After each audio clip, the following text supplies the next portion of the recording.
Pues muchísimas gracias nuevamente a las personas de la comunidad filosófica nicaragüense por esta invitación. De verdad que me hace muy feliz poder compartir un momento con ustedes, que se abran estos espacios que me parecen sumamente importantes. Am, pues como contaba Olvin, yo soy licenciada en Derecho con énfasis en Derechos Humanos.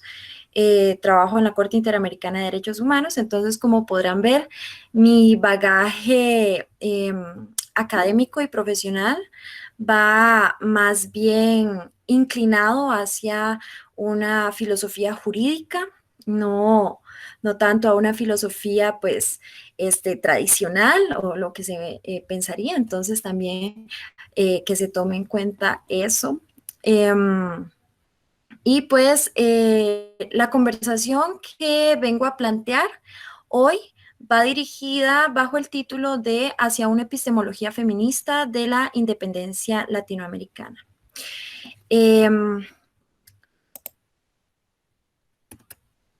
Regálenme un momento. Vamos a partir de la concepción de mujer en la historia para poder encontrar un punto de partida en la conversación.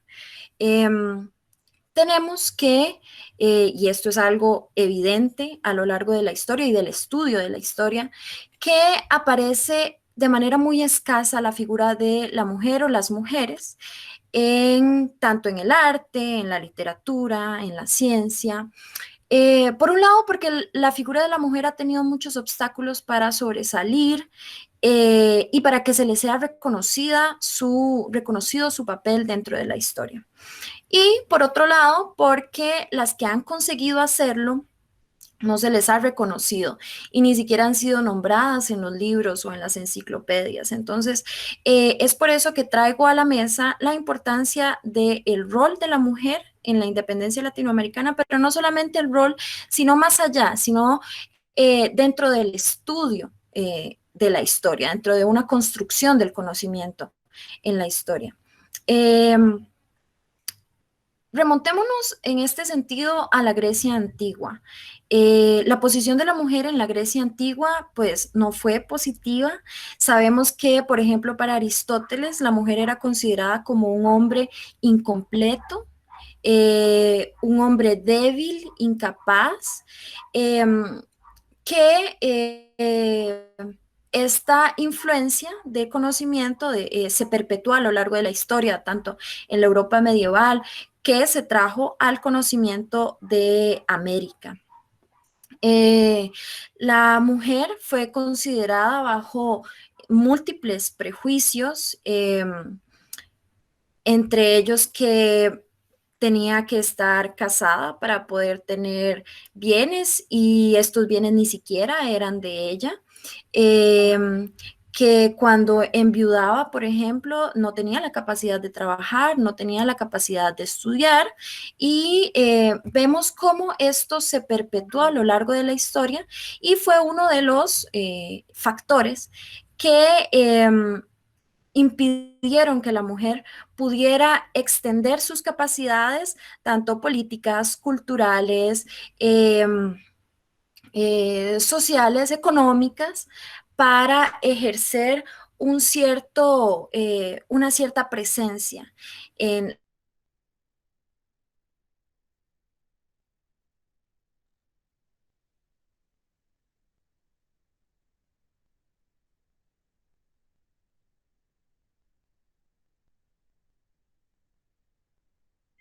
eh, en comparación, por ejemplo, con si se detiene el audio, me avisan o si hay alguna distorsión en el video.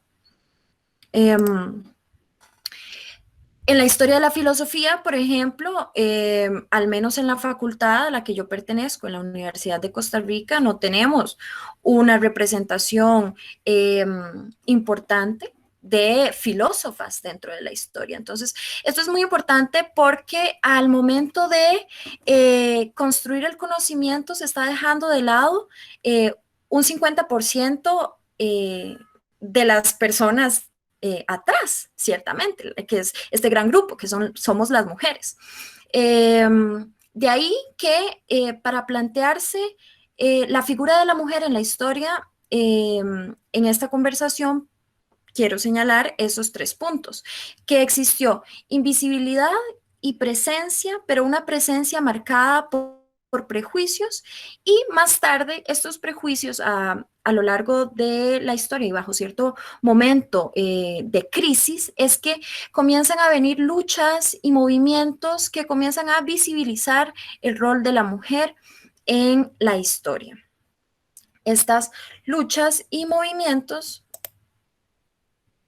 dan pie a lo que me gustaría señalar como feminismo, como herramienta epistemológica. Para empezar, considero que es importante que delimitemos qué es epistemología. La epistemología es una forma de conocer el mundo. Es, como lo señala la Filmina, es un término que hace referencia a rupturas con las formas tradicionales de hacer conocimiento científico, en el tanto epistemología feminista. Epistemología sola estudia los principios, los fundamentos, las condiciones para construir el conocimiento de manera concreta. Analiza la naturaleza y las finalidades del conocimiento, y por lo tanto se plantea preguntas para poder generar algún tipo de metodología para construir el conocimiento. Entonces, cuando hablamos de paradigmas epistemológicos, nos referimos a modelos epistemológicos y metodológicos que subyacen en las prácticas científicas. Analiza entonces momentos históricos, culturales, políticos y económicos, pero cuando se habla de paradigmas epistemológicos, estamos buscando un cambio en lo que ya conocemos. Y es por eso que el feminismo como herramienta epistemológica viene a plantear preguntas diferentes para poder encontrar conocimientos distintos y conocimientos que incluyan, como lo decía hace poco, a esa mitad de la población. Entonces, dentro de una arista hermenéutica o comprensiva del saber, lo que busca el feminismo es 2 condiciones. Primero, que sus categorías sirvan para explicar distintas teorías científicas a las que fundamentan sus propias reglas que no se atengan a las mismas que rigen las teorías científicas. Es decir, un sistema metafísico que no puede regularse según las leyes que pretende fundamentar, puesto que de no ser así no podría explicar su objeto referencial. Y en segundo lugar, que permita organizar un conjunto teórico coherente consigo mismo y con los axiomas de los que parte. Ahora bien, ¿de dónde viene este feminismo o esta epistemología feminista? Se remonta a los movimientos de feminismo, y más allá de esto se remonta a los feminismos ya como teoría filosófica. Esto es bastante reciente y no se consideraba el feminismo como herramienta filosófica, sino hasta el siglo pasado, y se ha venido recogiendo las olas de feminismo y demás para construir todo este conocimiento. Sin embargo, no fue sino hasta mediados del siglo pasado que se le entiende como un movimiento filosófico. Ahora bien, ¿cuáles son los retos que enfrenta el feminismo como herramienta epistemológica? Los prejuicios ideológicos con los que se enfrenta muchas veces la filosofía y cualquier otra área de estudio es uno de los principales retos. Considero de manera personal que hace falta muchísima representación femenina dentro del área de la filosofía, y como paréntesis, me parece importante que se abran estos espacios y que se abran espacios para voces de mujeres que tenemos mucho que decir, para poder sobrellevar los enormes retos que tiene el feminismo como herramienta epistemológica, para crear un conocimiento que se salga de los cánones.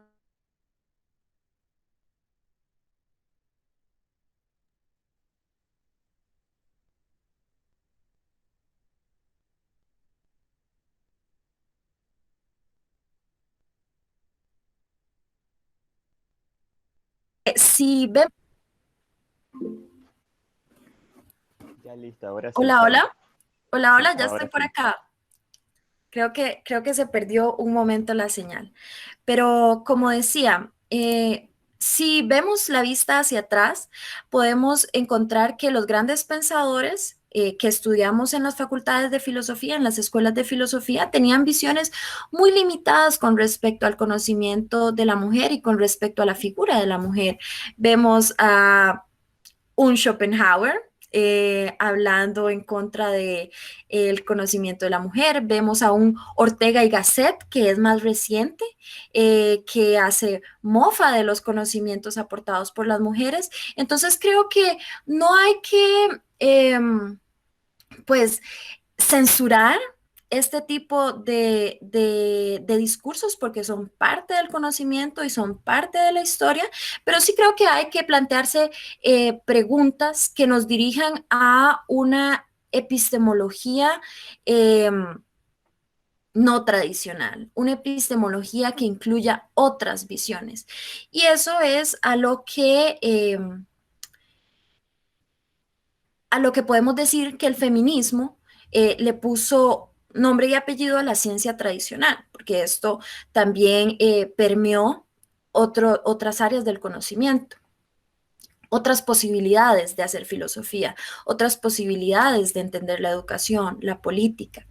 Eh, de ahí surge también la conexión entre conocimiento y poder, así como la responsabilidad del conocimiento que se produce entre el compromiso ético y político para constituir las características precisamente de la epistemología.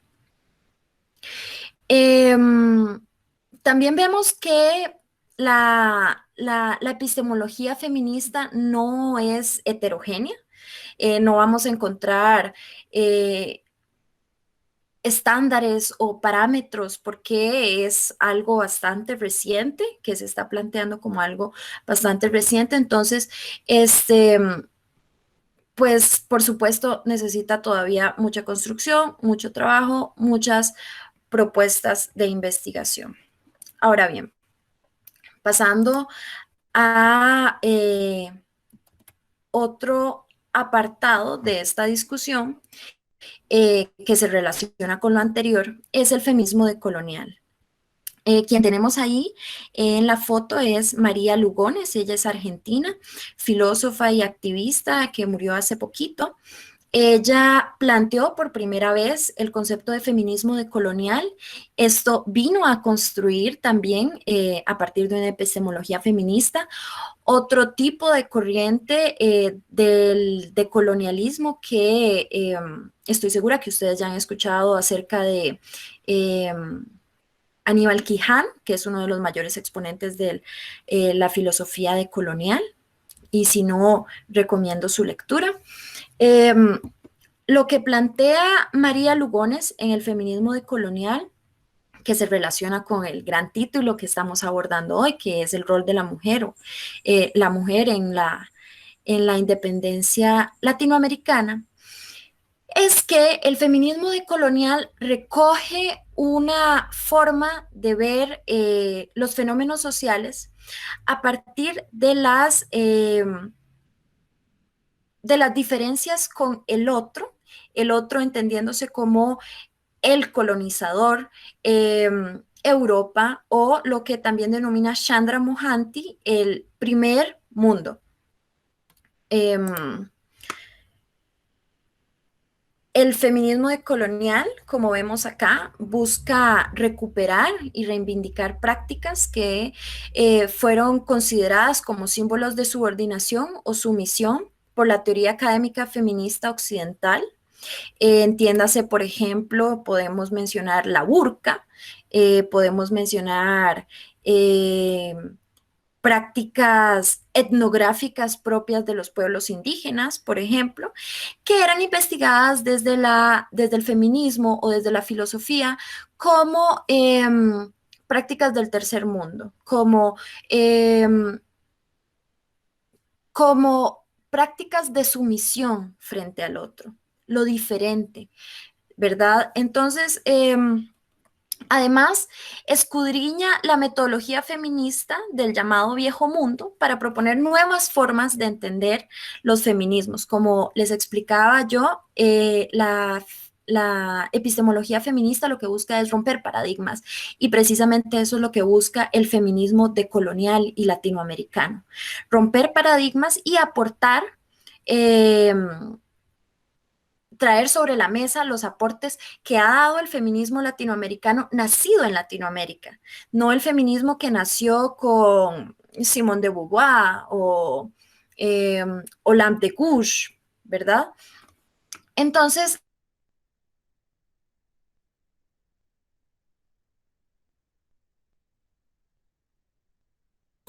Se cortó otra vez.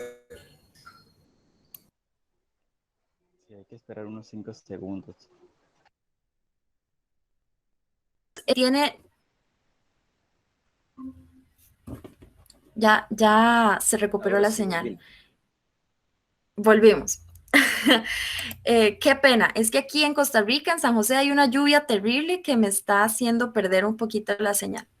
Pero bueno, eh, Les, les contaba además que el feminismo decolonial no es exclusivo de América Latina, sino que también se extendió o su conocimiento se desarrolló en algunas zonas de Asia o África. De ahí también que esta autora que les mencionaba, que se llama Chandra Mohanty, que además recomiendo la lectura de Bajo los ojos de Occidente, que es un texto muy rico en conceptos acerca del feminismo decolonial. Y lo que plantea es que se deben analizar las opresiones discursivas en los estudios feministas, eh,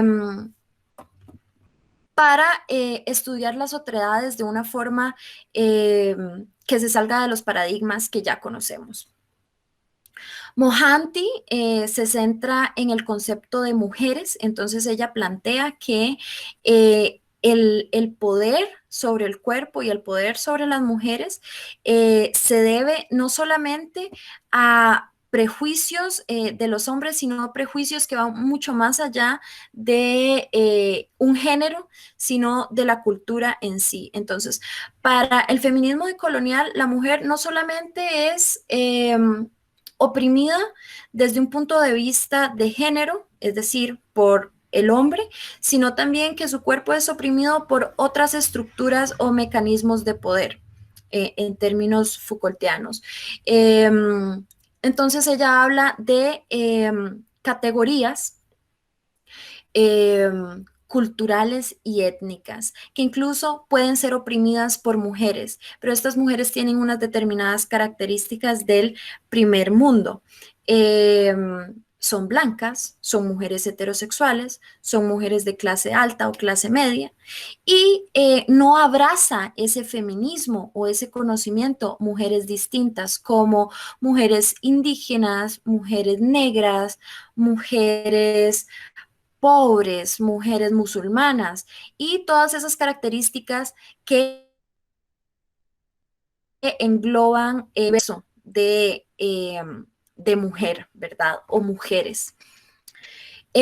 Ahora bien, centrándonos en el papel de la mujer en la independencia, tenemos dos, eh, dos aspectos importantes a conocer dentro de la historia de las mujeres dentro de la independencia. Tenemos que participaron en la esfera pública para demandar derechos y libertades y crearon espacios privados de discusión política y cultural. Bien sabemos de los nombres de algunas mujeres que participaron o heroínas que salen a relucir dentro de la historia tanto de Centroamérica como del resto de América. Tenemos, por ejemplo, a Policarpa Salvatierra, Manuela Beltrán, Manuela Sáenz, Antonia Santos. Más adelante vamos a ver algunas otras. Pero este vacío en la historia es muy grande. Porque las mujeres que conocemos en cada país de Latinoamérica, porque para esta presentación pues me puse a investigar un poco sobre mujeres que participaron en la independencia a lo largo de Latinoamérica, tanto en Centroamérica como en el resto de América, y son muy pocas. Y una se preguntaría, pero ¿por qué? ¿Por qué la historia continúa borrando a ese 50% de la población? Eh, es por eso que muchas historiadoras e historiadores, porque estoy segura que también los hay, han tomado lo que veíamos anteriormente, la ideología feminista para analizar y construir la historia, que se han venido recuperando las acciones que realizaron distintas mujeres, y no solamente las mujeres mestizas, aquellas que venían de familias de españoles, sino también mujeres indígenas o mujeres pobres, que participaron de manera activa dentro de la independencia en América Latina. Como señalaba, existen dos aspectos primordiales que hicieron que estas mujeres, que las mujeres en general, pero que estas mujeres que sí se conocen sus nombres, tuvieran un papel esencial o predominante dentro de la independencia. Cuando nos referimos a que participaron en la esfera pública para demandar derechos y libertades, nos, nos estamos refiriendo a, en primer lugar, la pérdida que tuvieron estas mujeres dentro de sus hogares, porque no fue un fenómeno que se dio de manera espontánea, sino que es un fenómeno que responde a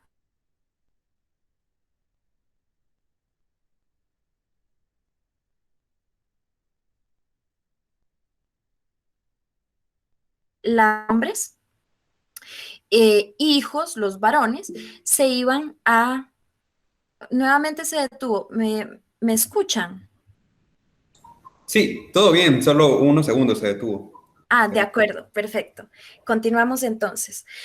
Vemos cómo los hombres de la familia se tenían que ir a luchar a la guerra y permanecían las mujeres en el hogar, en sus pueblos, en sus casas, pero una vez que perdían a los hombres por enfermedades o por la guerra misma, fueron las mujeres las que tuvieron que desarrollar no solo habilidades, porque sus habilidades propias estaban viendo limitadas por los mismos prejuicios y tradiciones que respondían los cánones coloniales de la época.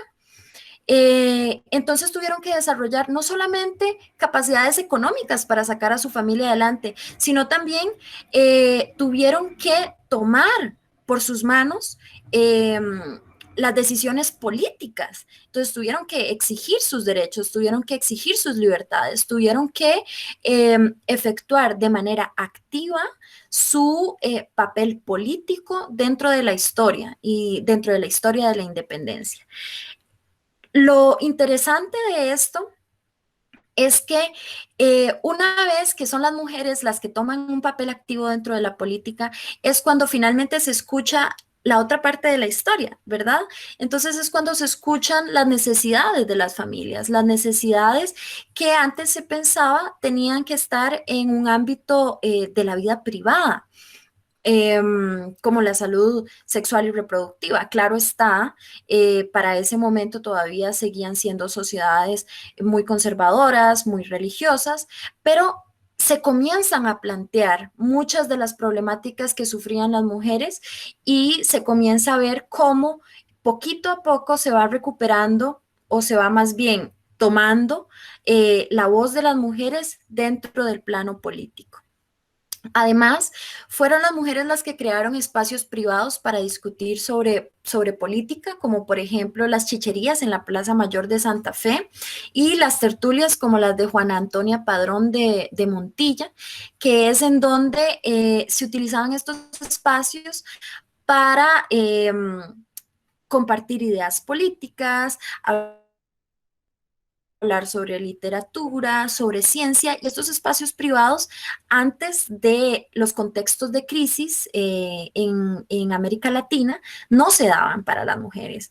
Las mujeres permanecían en sus casas, cuidando sus hijos, cuidando sus esposos, y es a partir de este cambio radical, de este momento de crisis que se da en la historia, es que se permite o los hombres permitieron que las mujeres entraran al espacio público.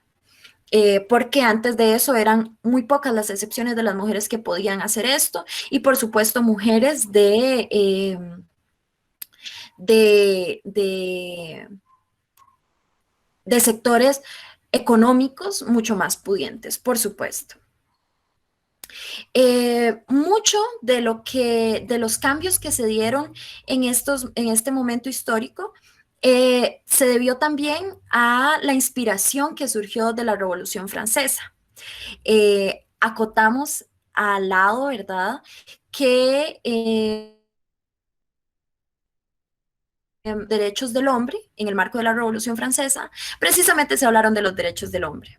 Y es por eso que nuevamente traigo a colación la figura de Olympe de Gouges, que fue asesinada porque ella quiso plantear también los derechos de la mujer. Y para ese entonces estaba absolutamente censurado que las mujeres tuvieran derechos como ciudadanas de una república.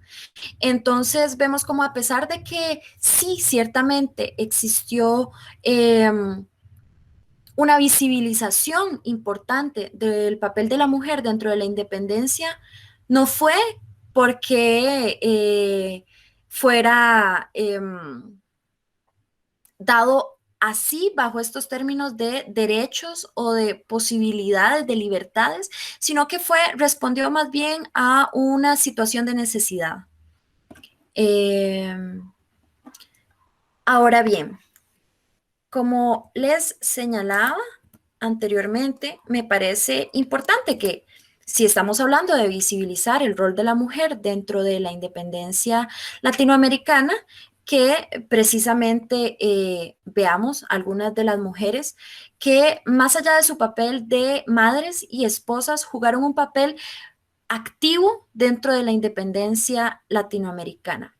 Ahí probablemente por compartir pantalla desaparecieron las imágenes de María Dolores Bedoya y Rafael Herrera, pero ahí están sus nombres y vamos a hablar de sus logros.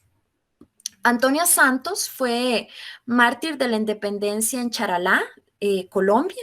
Ella ayudó a las guerrillas con la provisión de suministros, ella dirigió contraataques, que es algo muy fuera de para la época. Las mujeres no dirigían ataques militares, o eran muy pocas las excepciones aquí en América Latina, y fue condenada en 1819 y ejecutada 10 días antes, 10 días después de su ejecución, fue liberada la ciudad de Boyacá. Luego tenemos a Bartolina Sisa, es una mujer indígena de Bolivia. Ella luchó contra la invasión española, atacó campamentos militares y ella fue brutalmente asesinada, que esto es una característica importante de ver. La forma en que ella fue asesinada lo que hacía era dar un mensaje a los grupos indígenas que ella lideraba. Luego tenemos a María Dolores Bedoya, que ella es una heroína nacional de Guatemala. Ella buscó la independencia del gobierno central de España y se le atribuye el mérito de haber movilizado a mujeres para participar en el movimiento independentista. Se dice que recorrió las calles de la ciudad de Guatemala y es por eso que, con antorchas, y es por eso que todavía hoy se la recuerda con esta práctica de llevar antorchas el 15 de septiembre. Acá en Costa Rica también lo hacemos. Sin embargo, dentro del estudio cívico no se estudia de manera pues especial o profundizada el papel de María Dolores Bedoya. Luego tenemos a Rafaela Herrera. Ella nació en Colombia, pero fue adoptada como heroína nacional en Nicaragua porque ella luchó en la batalla del río San Juan contra los ingleses. Luego de la muerte de su padre, ella dirigió los contraataques a los ingleses y pues vencieron en esta batalla y por eso se le reconoce como heroína nacional. Y finalmente tenemos a Pancha Carrasco o Francisca Carrasco, que es costarricense, y ella fue partícipe activa en la batalla contra los filibusteros.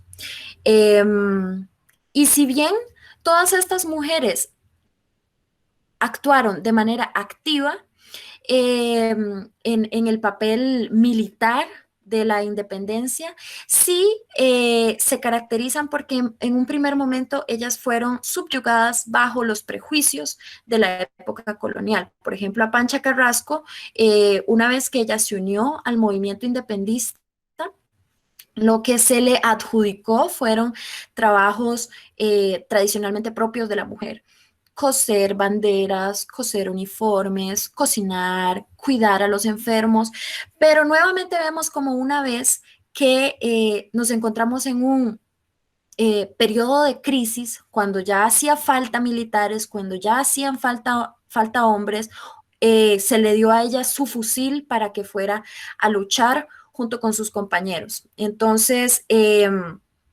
vemos cómo los paradigmas van cambiando, cómo la mujer tuvo que ir tomando por sus propias manos el poder para poder lograr hacer un cambio dentro de los paradigmas de género establecidos.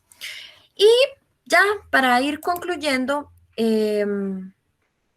con respecto a esto último que les contaba, me parece interesante señalar que hay una base de datos, porque muchas veces estas figuras históricas, estos personajes históricos, cuesta mucho encontrar información sobre ellos. Hay una base de datos en este sitio web que tenemos por acá, en donde podemos encontrar en el mapa las heroínas y héroes de la independencia de América Latina.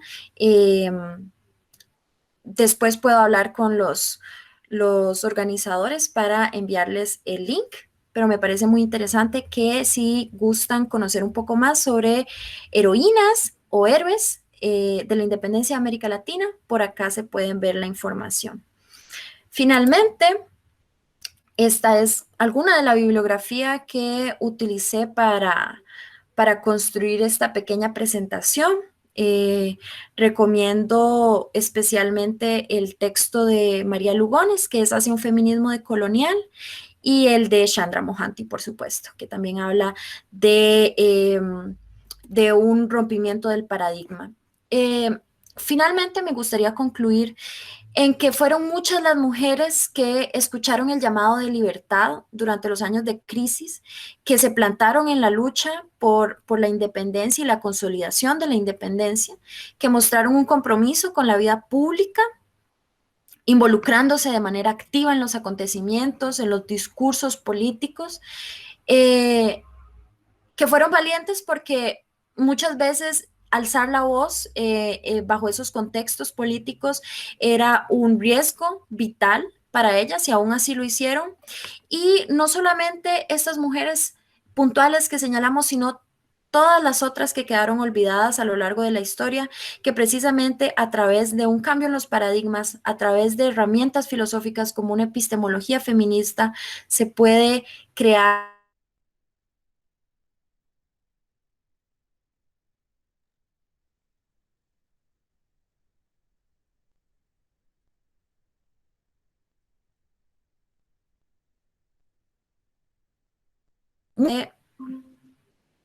no sé si se cayó nuevamente la señal, pero nada, pues Sí, hubo un corte, pero ya creo que ya estamos de vuelta. Y pues nada, que precisamente estos son los cambios y el enriquecimiento de conocimiento que queremos generar en estos espacios. Eh, y muchas gracias. Quedo a sus órdenes con las preguntas y comentarios. Bien, entonces para recordarles a los que se unieron recién, la dinámica es la siguiente. Vamos a levantar la mano. Está enfrente a su ordenador, hay un signo de una manito así. Entonces los que tengan sus preguntas pueden ir levantando la mano, yo voy anotando el orden y en esa misma, obviamente, lógica les vamos a ir dando el espacio para que hagan su pregunta o su comentario y luego pasamos con Saitami para ver cuál es su opinión. Quizás damos un espacio de 3 preguntas y después pasamos a la respuesta. Esperamos a ver quiénes tienen un comentario.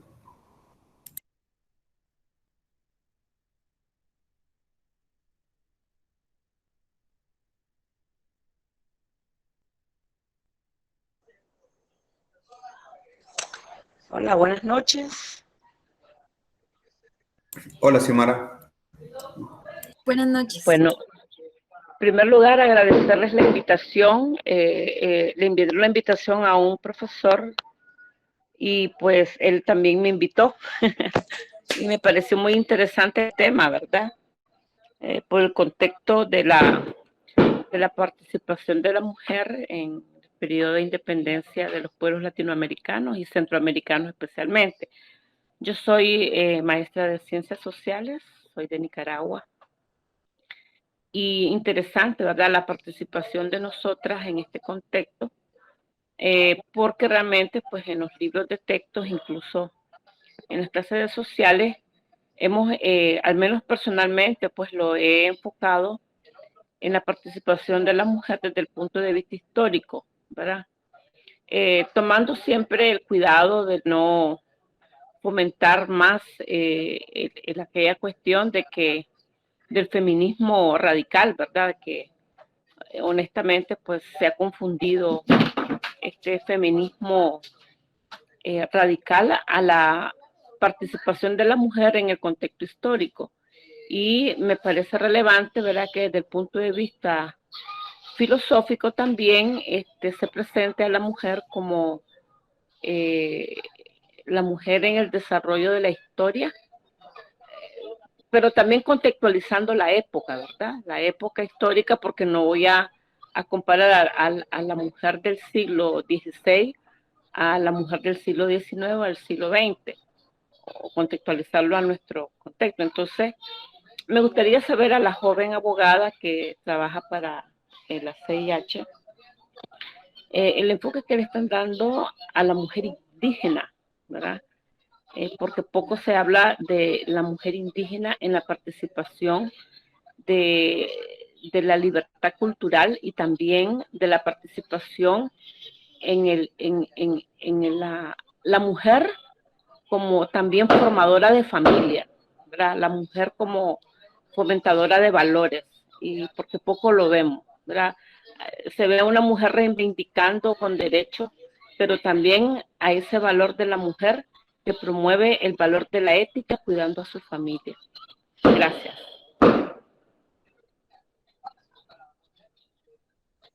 Regreso Sai.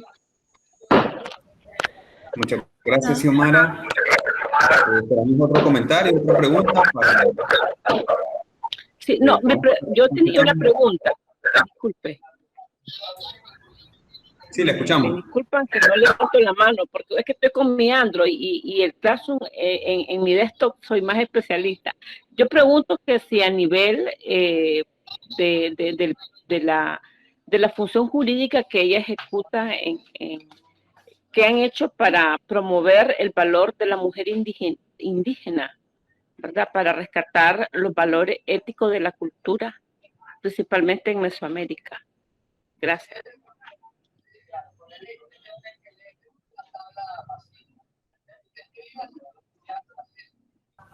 Muy bien. Bueno, no sé si porque no veo a nadie más con la intención de preguntar. Si pasamos a las respuestas, Saitami, no sé qué te parece. Y luego le damos el espacio a alguien más que... Ah, bueno, tenemos a Edgar. Edgar va a hacer una pregunta, entonces podemos pasar con Edgar y luego puedes responder. Te damos el espacio, Edgar. Lo dejo por mensaje, no tiene micrófono abierto, pero no sé si alguno de nosotros lo puede leer. Voy a leer entonces. Dice, muchas gracias por lo compartido. Tengo dos preguntas. Una desde México, la corregidora Domínguez, Leona Vicario, y otras tuvieron un papel muy importante también en la independencia de México. Ellas fueron grandes intelectuales. ¿Tiene alguna información de ellas? La primera pregunta. Y la segunda, ¿cómo podemos tomar en cuenta a las mujeres indígenas como fundamento en el papel feminista, ya que son grandes aportadoras de sabiduría ancestral? Bien.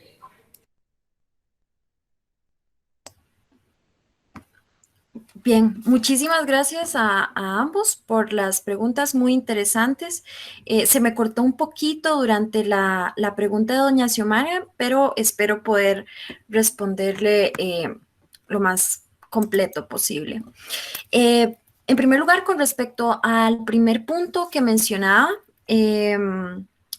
en torno al feminismo radical, creo que sería muy interesante y lo propongo aquí para los organizadores de la comunidad filosófica, que sería interesante también hacer alguna ponencia con respecto a los movimientos feministas para ampliar un poco sobre el tema. Me parece sumamente importante que veamos todos los puntos.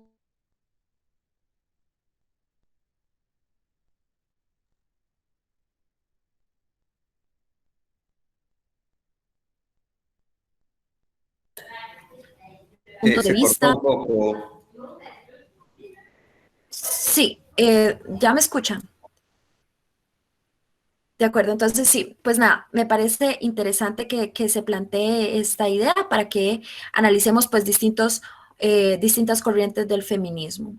En segundo lugar, me parece un trabajo excepcional el que hace usted para en sus clases incluir el papel de las mujeres dentro de la historia. Me parece que es precisamente eso lo que busca una epistemología feminista, que se traiga a colación el papel de la mujer, sus necesidades, sus vivencias, sus experiencias, para así crear un conocimiento mucho más amplio y mucho más rico y diverso, por supuesto. Mi trabajo, me parece que por ahí va la pregunta, si no es así, la invito a que me corrija. Me preguntaba cómo desde mi trabajo jurídico se busca promover los valores de las mujeres indígenas. ¿Cierto? Sí, cierto, cierto. ¿Cómo se promueve, verdad, la defensa del derecho de la mujer indígena como portadora de valores al cuidado de la familia y a su reivindicación como mujer en el Estado? Gracias. Claro, muchísimas gracias. Bueno, yo para las personas que se unieron un poco después, soy asistente legal de la Corte Interamericana de Derechos Humanos aquí en San José, Costa Rica. Este es un organismo de la Organización de los Estados Americanos, es un órgano litigioso, es contencioso, entonces es básicamente una corte que analiza casos de los estados americanos en torno a violaciones de derechos humanos. Cuando la Corte se enfrenta ante casos que tienen que ver con poblaciones indígenas y con poblaciones de mujeres, ahí estamos haciendo alusión a dos categorías de vulnerabilidad de acuerdo con la Convención Americana de Derechos Humanos y la jurisprudencia que ha analizado la Corte. Este organismo se enfoca muchísimo en estos dos aspectos, ya que pues por supuesto lo que busca es promover y defender los derechos de las mujeres. Puedo hacer alusión al último caso en el que participé, que es el caso Laca Honat contra Argentina, que es precisamente de grupos indígenas, no específicamente de mujeres, pero sí existían mujeres en estas comunidades. Y la Corte hace un llamado al Estado de Argentina para proteger precisamente el derecho al territorio indígena. La Corte hace un análisis con respecto a la importancia que tienen los territorios para en el arraigo cultural que tienen los pueblos indígenas y también hace un llamado no solo al Estado de Argentina, sino a los estados americanos a el respeto, a la independencia cultural, a abandonar un cierto paternalismo que tienen los estados en los pueblos indígenas, y esto es una forma de decolonizar la justicia, es una forma de decolonizar el conocimiento también. Entonces, pues sí, estos son algunos de las medidas que toma la Corte, estos son algunos de los ejemplos puntuales que puedo hacer referencia. Pero también puedo decir que la Comisión Interamericana, que no es un organismo en el que trabajo yo, este se encuentra en Estados Unidos, pero también es como un órgano hermano de la Corte. Sí tiene muchísima más información, muchísimo más participación activa dentro de los pueblos indígenas, ya que no se dedica a ver casos en concreto, como sí lo hace la Corte, sino que más bien trabaja a partir de temas amplios como pueden ser el tema de las mujeres indígenas. Dentro de la comisión también está la Comisión Interamericana de Mujeres, que es parte de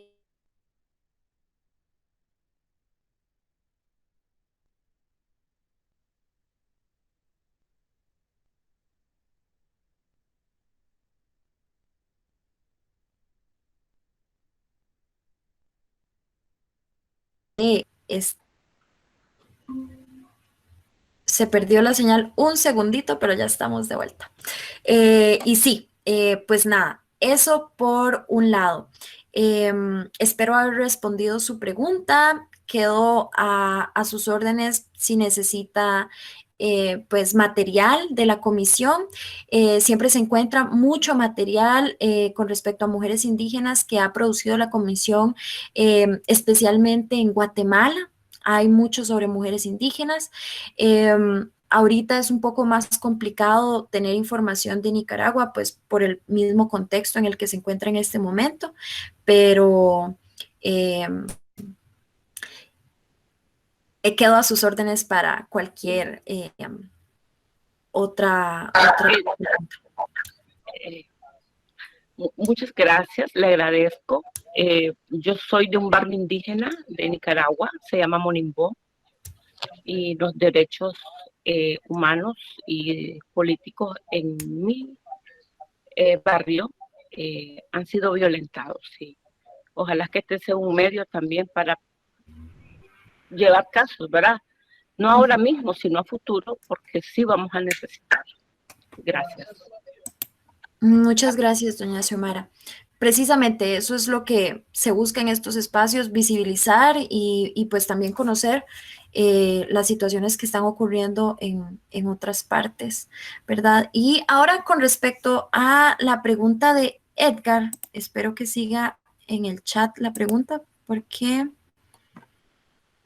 Bien, sobre Corregidora Domínguez y Leona Vicario, estaba yo buscando en el buscador que les contaba de la Universidad de Nottingham, que les mostraba en la presentación. Aún la estoy buscando, no la logro encontrar solamente bajo el nombre, pero estoy segura que a través de esta página se puede buscar. Voy a compartirlo en el chat. Por si otras personas también buscan encontrar información sobre otras héroes y heroínas. Y por otro lado, ¿cómo podemos tomar en cuenta las mujeres indígenas como fundamento en el papel feminista, ya que son grandes aportadoras de sabiduría ancestral?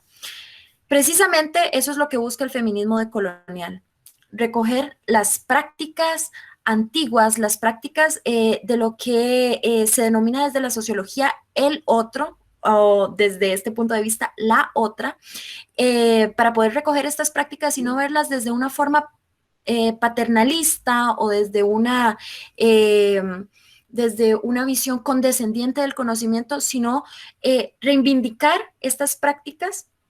Y creo que el feminismo decolonial es precisamente esto lo que hace, reivindicar prácticas tradicionales, etnográficas, de minorías, de sectores considerados vulnerables, pero yo más bien diría sectores vulneralizados por la sociedad, eh, para proponer nuevos conocimientos, para proponer nuevas soluciones incluso a problemas como los que Xiomara nos estaba planteando.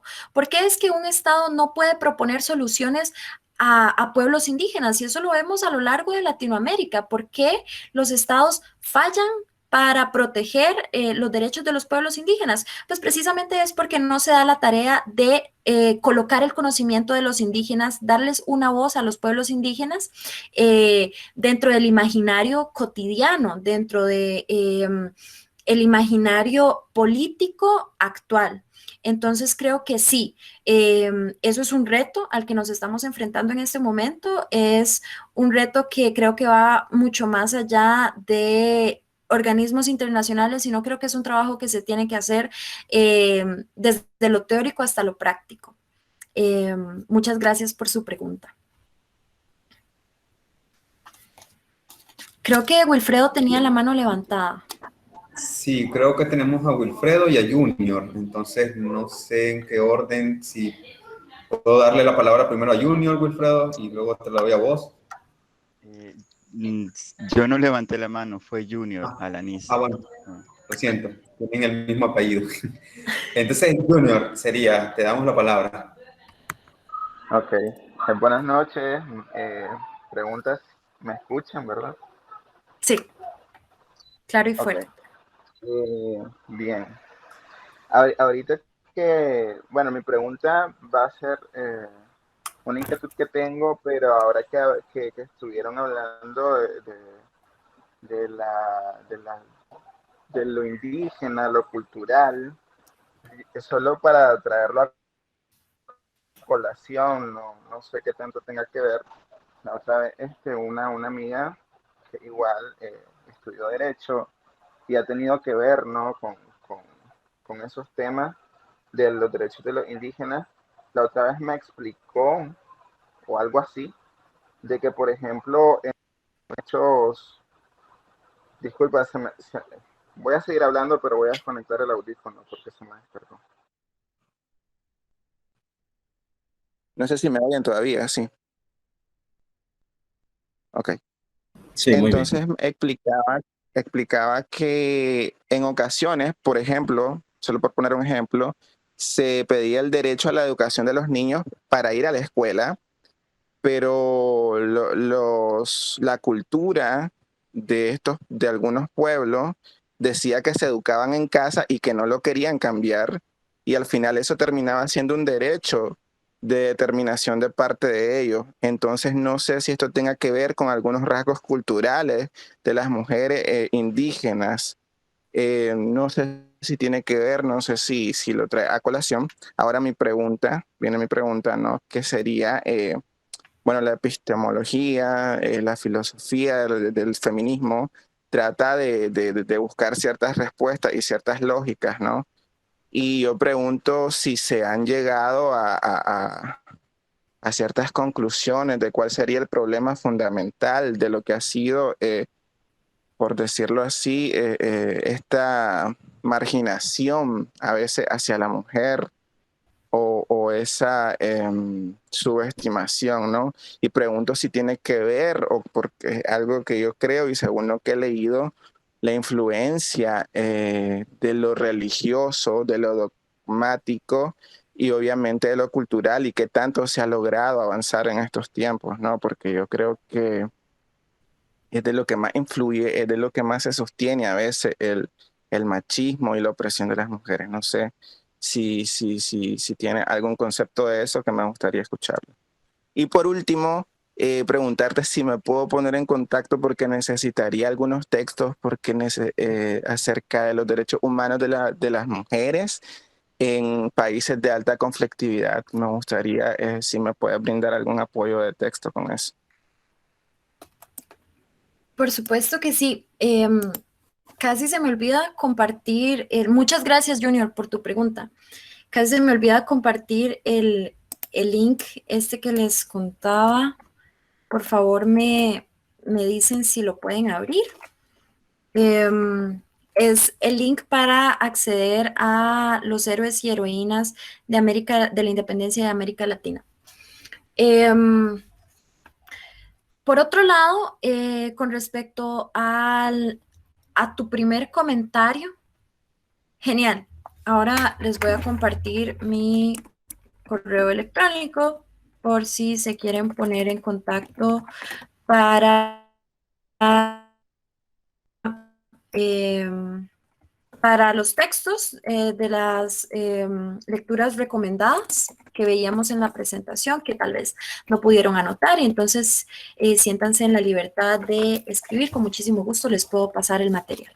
Ahora bien, con respecto a lo que decías en torno a la educación en casa, que muchas veces se da esto y Costa Rica y Nicaragua comparten muchos grupos étnicos, por ejemplo los chorotegas, entonces es algo que también sucede aquí en Costa Rica. Es que no hay un consenso y no hay una respuesta para poder determinar qué se puede imponer a los grupos étnicos, a los grupos indígenas y qué se les debería de respetar. Esta ha sido una discusión muy grande de los estados, de los organismos internacionales, porque siempre lo que se busca es mantener un máximo nivel de autonomía y de respeto a las costumbres culturales, pero muchas de estas costumbres culturales podrían atentar contra derechos humanos, como podría ser la educación, como podrían ser derechos sexuales y reproductivos de las niñas, por ejemplo, porque aquí en Costa Rica hay algunos grupos étnicos en donde es naturalizado que niñas comiencen su vida sexual desde muy temprana edad, se casen e incluso tengan hijos, sin que esto constituya algún tipo de delito, ¿verdad? O sin que esto pudiera constituir algún tipo de delito. Entonces, sí, la línea entre el respeto a las costumbres y los derechos puede ser muy delgada. Sin embargo, creo que se pueden llegar a consensos muy puntuales y circunstanciales entre la educación que se les pueda dar a las niñas y niños que se encuentran en territorios indígenas y el Estado. Pero esto solo se puede dar bajo diálogos y visitas al lugar, que es una de las medidas que utiliza la Corte o la Comisión, cualquiera de los dos órganos, para llegar a estas soluciones y a estos acuerdos. Sin embargo, yo no te puedo dar una respuesta concisa a eso porque siempre ha sido un conflicto muy difícil de llegar a alguna respuesta o pues a alguna solución, ¿verdad? Eso por un lado. Te puedo dar un ejemplo puntual de algo que se hizo aquí en Costa Rica en torno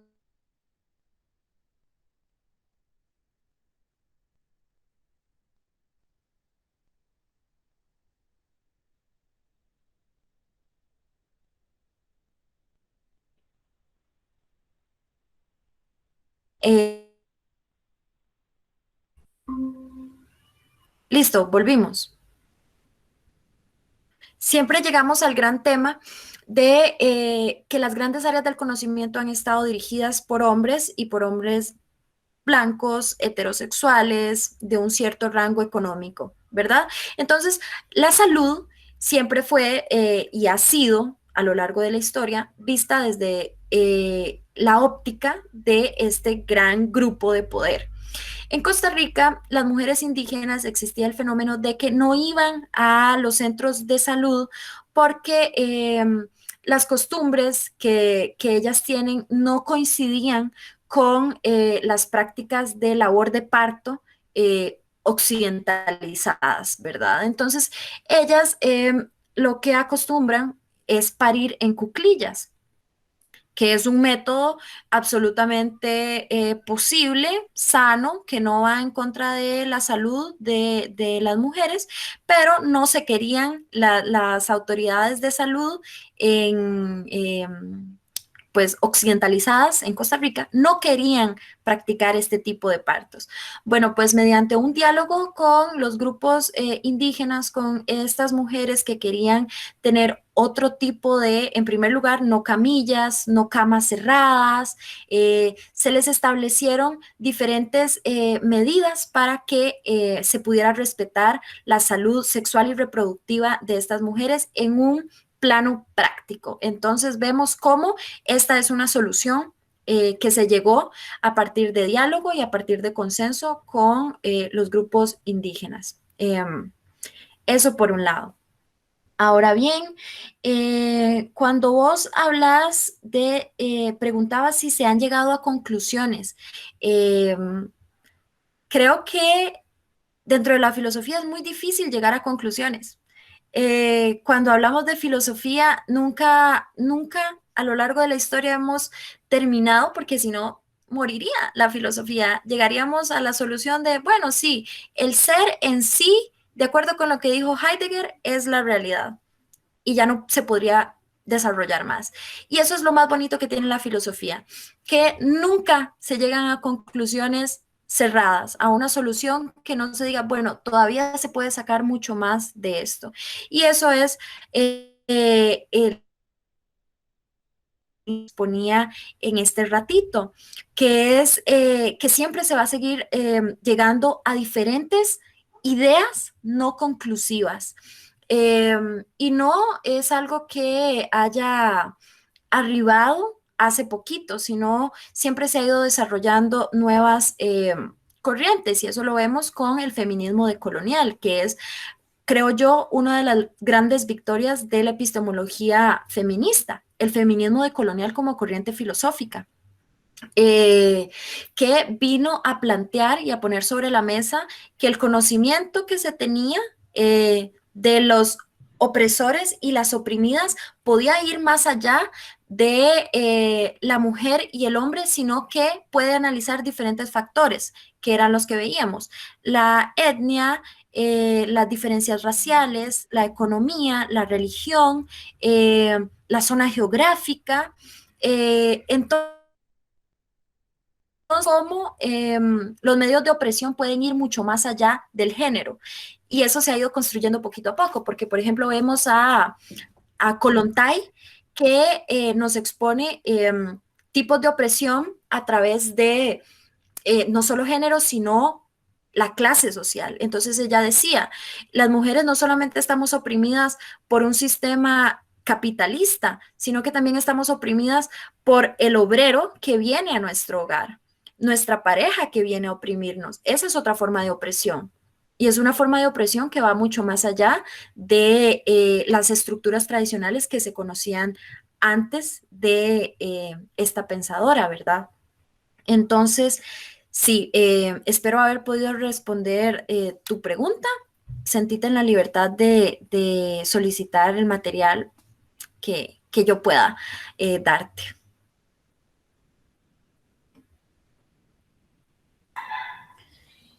Bien, creo que Byron tenía alzada la mano, así que vamos a pasar con él.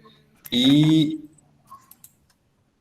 Ale había puesto un mensaje, no sé si ya lo leíste, Saitami. Voy Ale, a está en el chat. Entonces pasamos con Byron. Bien, buenas noches. Yo quería dejar planteado un comentario, ojalá que no se vaya a malinterpretar, en cuanto a lo que es el victimismo dentro del feminismo.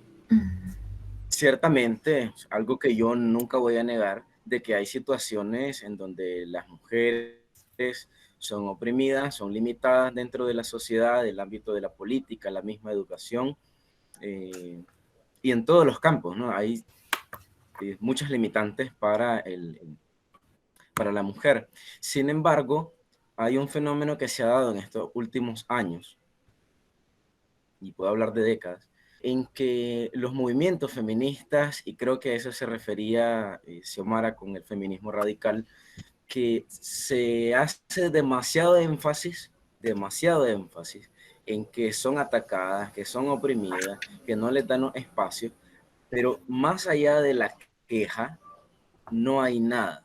No se hace ningún esfuerzo real porque la mujer sea reivindicada, ni siquiera a nivel individual toman las acciones necesarias para ellas hacerse de esos espacios que les son limitados, tal vez por el mismo sistema. ¿Qué provoca esto? Estoy planteándolo como causa de un problema mayor, hablando en el aspecto político. Los movimientos políticos, sean partidos, sea un gobierno específico, hablando a nivel latinoamericano, cosifican y terminan manipulando estas causas y al final terminan siendo cartas. Todos estos movimientos feministas terminan siendo cartas de juego, maniobras de ajedrez para que este o aquel político llegue a posicionarse en el poder y al final no terminan resolviendo nada. Entonces, el victimismo como causa de la manipulación del movimiento feminista o de la causa feminista, cómo plantear esta situación en el papel de las mujeres en el ámbito de la política. Ese sería mi comentario. Muchas gracias, Byron. Muy, muy interesante. Me parece muy atinado de tu parte hablar de victimismo y no de feminismo, porque muchas veces algunas personas lo que buscan es desacreditar el movimiento feminista, precisamente nombrando al feminismo como un problema de victimismo, que no se le suele dar ese nombre y me parece muy atinado que vos lo hayas planteado. Sí, creo que dentro de las prácticas políticas se suelen utilizar movimientos de grupos vulnerables para lograr llegar al poder. Y esto no es más que una siniestra práctica de poder, como casi todas las prácticas políticas, ¿verdad? Lo vemos no solamente con el feminismo, sino que también lo vemos con otros grupos, por ejemplo, los movimientos LGTBIQ, que muchas, no solo grupos políticos, sino grupos económicos, grandes empresas han tomado la bandera de los movimientos para desvirtualizar los fundamentos, las bases teóricas que tienen estas grandes luchas. Creo que nunca hay que perder de vista que cualquier movimiento filosófico, teórico, político, es susceptible a desvirtuarse, pero de ahí que surja la necesidad de construir más conocimiento y de reforzar el feminismo como herramienta filosófica, como herramienta teórica, para que sea mucho más difícil desestabilizarlo o desvirtuarlo. Por otro lado, creo yo también que es importante hablar de victimismo, pero no directamente relacionado con la víctima, la mujer, porque si bien existe un discurso victimista del feminismo, existe un discurso revictimizante del feminismo y esto no se puede perder de vista cuando se habla de las atrocidades y de las opresiones que sufren día a día las mujeres a pesar del largo recorrido en derechos humanos que hemos logrado. Ciertamente, jamás la mujer había tenido tantos derechos humanos como los tiene hoy. Sin embargo, siguen sucediendo matrimonios infantiles, siguen sucediendo muertes por abortos clandestinos, siguen sucediendo prácticas nocivas para las mujeres que se normalizan y tasas altísimas de femicidios a lo largo y ancho del globo. Entonces, nos podemos preguntar, si bien hemos recorrido un largo camino para tomar, arrebatar los derechos que hemos conseguido, estamos como diría Voltaire, en el mejor de los mundos posibles. Yo creo que no. yo creo que todavía queda un largo camino por recorrer, que siempre hay que tener una visión crítica de cualquier movimiento, no abocarse ciegamente a alguna corriente con la que empatizamos.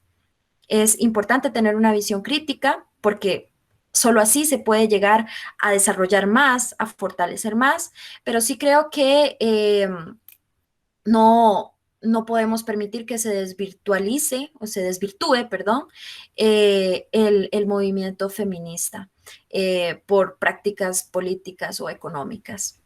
Sí, muchas gracias por tu pregunta.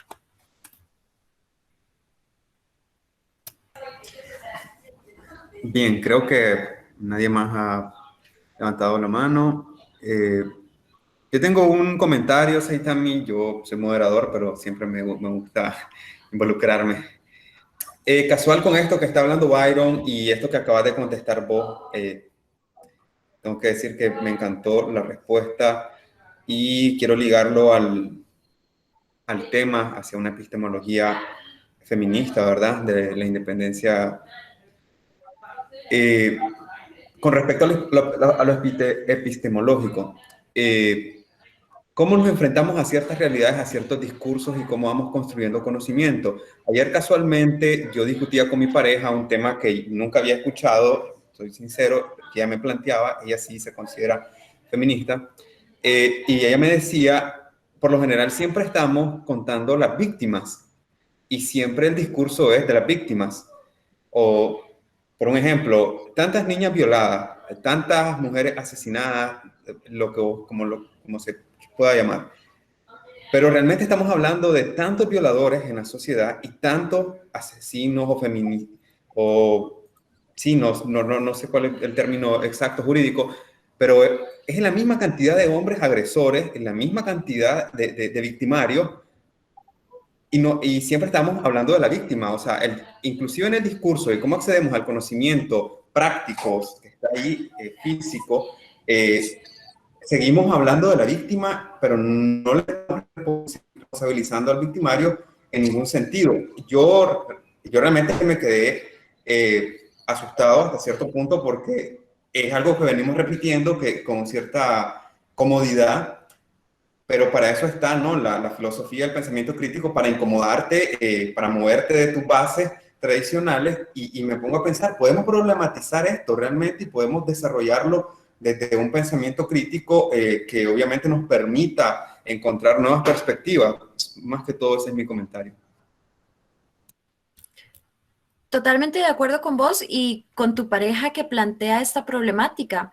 Recuerdo haber escrito un artículo que trataba sobre una noticia aquí en Costa Rica de una chica que fue violentada sexualmente y la noticia decía, mujer toma 15 tragos y la violan.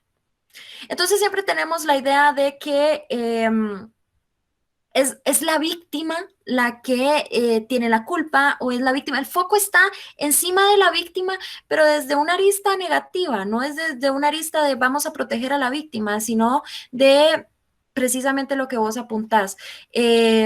Tantas niñas, tantas mujeres, tantos femicidios, pero no decimos el que violó a su compañera de trabajo. No decimos el agresor, es decir, el discurso tiene que cambiar desde, no solo desde la teoría, sino desde la palabra cotidiana, creo yo. Importantísimo plantearse eso. Creo que Xiomara tiene la mano levantada. Sí, me disculpan que no, la cámara no sé por qué no está desplegando. Quería, ya que tocaron el tema y que la joven abordó sobre cuando desvirtúan la lucha de la parte de la corriente feminista, digamos, ética, ¿verdad? Porque eso a veces la corriente feminista, ¿verdad? Hay varias corrientes, la libertadora, que es la que yo considero que es la más respetuosa de los derechos humanos, porque cuando estas corrientes feministas, ¿verdad?, se violentan contra tu credo religioso, ahí violentan mis derechos porque se están metiendo a mi fe. Por ejemplo, aquí en Nicaragua hay un grupo que se hace llamar Católicas por Decidir, ¿verdad? Que con mucho respeto pues han hecho cosas positivas. Sin embargo, toman ese nombre de Católicas por Decidir. Yo soy católica y a mí no me representa, ¿verdad? Entonces, es ahí donde usted dice de que desvirtúan, ¿no?, el objetivo de la lucha de la mujer feminista. No irse en contra del caballero, porque esa no es la lucha feminista, la que yo percibo, sino es la igualdad de oportunidades, ¿verdad? Y tampoco ir a las cuestiones desde el punto de vista religioso, porque lo que primero que promueven es que la Iglesia Católica es la que está en contra de la mujer. No, para mí pues es mi punto de vista, ¿verdad?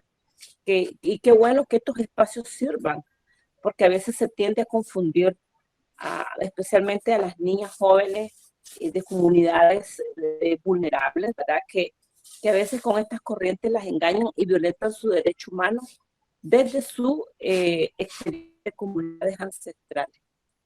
Gracias. Muchas gracias, Xiomara. Sí, precisamente es solamente a través de la información y de la difusión de la información que es posible que las personas puedan, pues, decidir de manera consciente, y esto me parece sumamente importante. Que se proteja el conocimiento ancestral de los grupos indígenas, y que siempre exista una información pues amplia para el derecho a decidir de las niñas y mujeres de las comunidades, y pues que se les respete.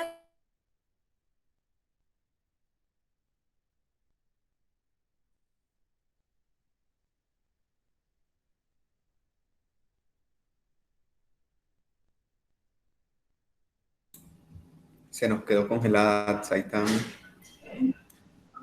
Acá estoy de nuevo. Y nada, no sé hasta dónde se habrá cortado, pero lo que decía es que lo primordial y lo que tiene que este, ser lo esencial dentro de este tema es el respeto dentro de las comunidades y de las culturas, en este caso que usted mencionaba, indígenas, pues que no se les venga a imponer, pero que sí se les dé información amplia, lo más objetiva posible, científica, para poder decidir sobre sus cuerpos, ¿verdad? Y pues nada, muchas gracias por su pregunta y su comentario.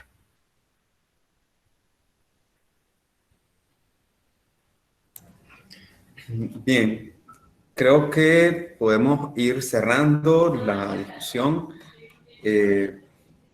No veo a nadie más que haya tenido intención de mencionar algo. Yo creo que estamos todos agradecidos con la ponencia de Saitami y con las respuestas que ha dado. La comunidad filosófica nicaragüense está desarrollando esta serie de ponencias en honor a lo que es el bicentenario de la independencia de Centroamérica, pero desde un punto de vista filosófico, obviamente problematizando el bicentenario en un sentido que podemos desarrollar ciertos pensamientos basados en lo que planteabas vos, estas nuevas perspectivas, como es una epistemología feminista, lo que es el feminismo decolonial y obviamente otras nuevas perspectivas que pueden ir surgiendo. Vamos a ir desarrollando toda esta ponencia cada sábado y vamos a ir anunciando en la página de la comunidad de Facebook lo que son los nombres y los ponentes, ¿verdad? Y el orden en que se van a ir desarrollando. Así que los invitamos a que puedan ir revisando lo que es la página de Facebook de la COFINIC, de la Comunidad Filosófica Nicaragüense, y puedan darle me gusta, seguir las publicaciones y de igual manera estar pendientes, ¿verdad?, con las siguientes actividades.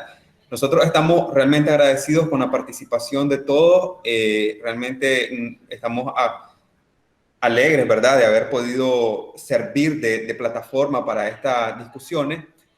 Y no sé si Saitami tiene alguna conclusión o algún comentario final y cerramos.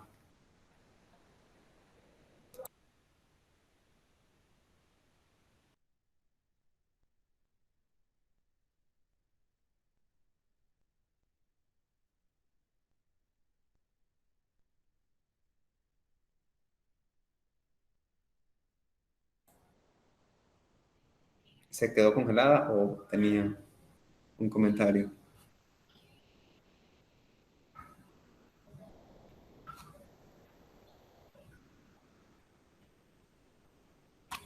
Bueno, creo que vamos a darle un segundo. Aquí estoy otra vez. Nada más darles las gracias por la paciencia, en primer, porque hoy la lluvia me jugó una mala pasada. Allá el clima esté mucho mejor. Y pues nada, muchísimas gracias por el espacio. Me parece muy rico poder compartir, poder escuchar otras opiniones. Quedo a sus órdenes para cualquier otra actividad.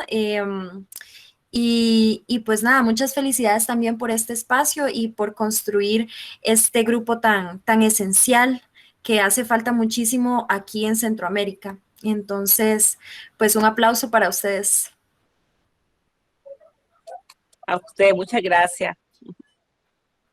Gracias, Sai. Bueno, tomo la palabra y no había levantado la mano. Bueno, gracias, Sai, de mi parte, pues, por haber aceptado la invitación. Nosotros nos acordamos, o de mi parte me acordé de vos. Tuve la oportunidad de compartir con vos estando allá en Costa Rica, en la Corte Interamericana, y sé la calidad de profesional y de persona que sos. Muchas gracias y muy contento de haberte escuchado, compartir tus puntos de vista y de hecho compartir la información que nos has dado, muy interesante, y esperamos que también puedas seguir aceptando nuestras invitaciones para próximas ponencias.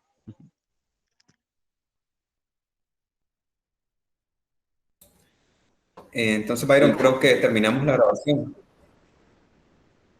Sí, antes de retirarnos, solamente recordarles a nuestros amigos que nos ven por nuestra página de Facebook que si están interesados en participar en nuestras próximas conferencias, pueden escribirnos a nuestro correo comunidadfilosoficanig@gmail.com para que puedan acceder también al grupo exclusivo de Telegram. Por medio de Telegram es que nosotros estamos compartiendo también los enlaces a estas conferencias por cuestión de orden para evitarnos también dificultades que ya hemos pasado en otras ocasiones, ¿verdad? Esperamos poder contar con la participación de ustedes en las próximas conferencias y muchas gracias. Por acá nos despedimos.